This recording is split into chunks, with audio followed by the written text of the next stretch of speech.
Còn đây một đêm hãy nói hết đi người, vì ngày mai xa nhau thân rồi. Ngày mai em đi không còn ai nói cười, không còn ai lau nước mắt cho ai. Vậy nên anh ơi đừng khóc nữa làm gì, vì nước mắt rồi cũng đã muộn mà. Từ xưa tới nay em đã yêu anh như vậy, còn anh thì sao, anh chỉ biết cho riêng anh. Để cho em bao đêm em khóc trong nỗi sầu, mà anh đâu nào có biết. Thôi thì giờ đừng níu kéo nữa làm chi hỡi anh, níu kéo làm gì thì em cùng bước đi.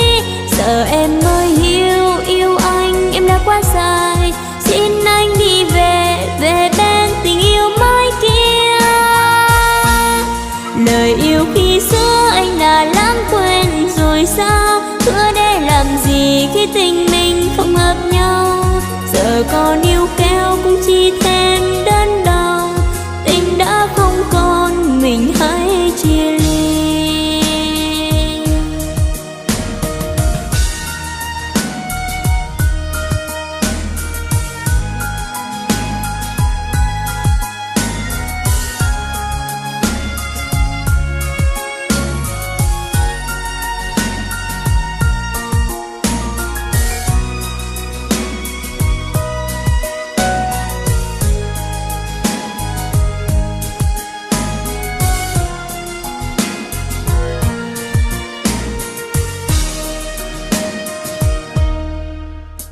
Còn đây một đêm hãy nói hết đi người, vì ngày mai xa nhau thân rồi.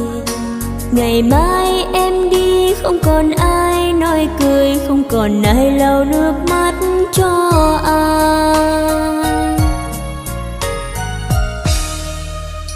Vậy nên anh ơi đừng khóc nữa làm gì, vì nước mắt rồi cũng đã muộn mà.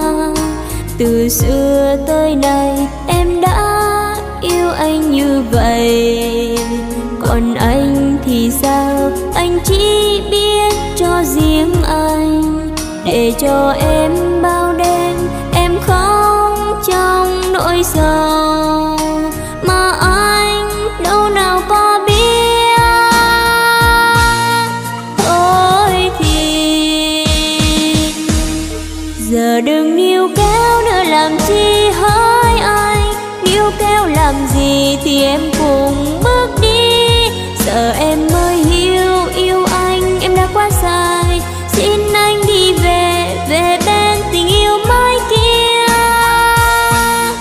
Lời yêu khi xưa anh đã lãng quên rồi sao, hứa để làm gì khi tình mình không hợp nhau.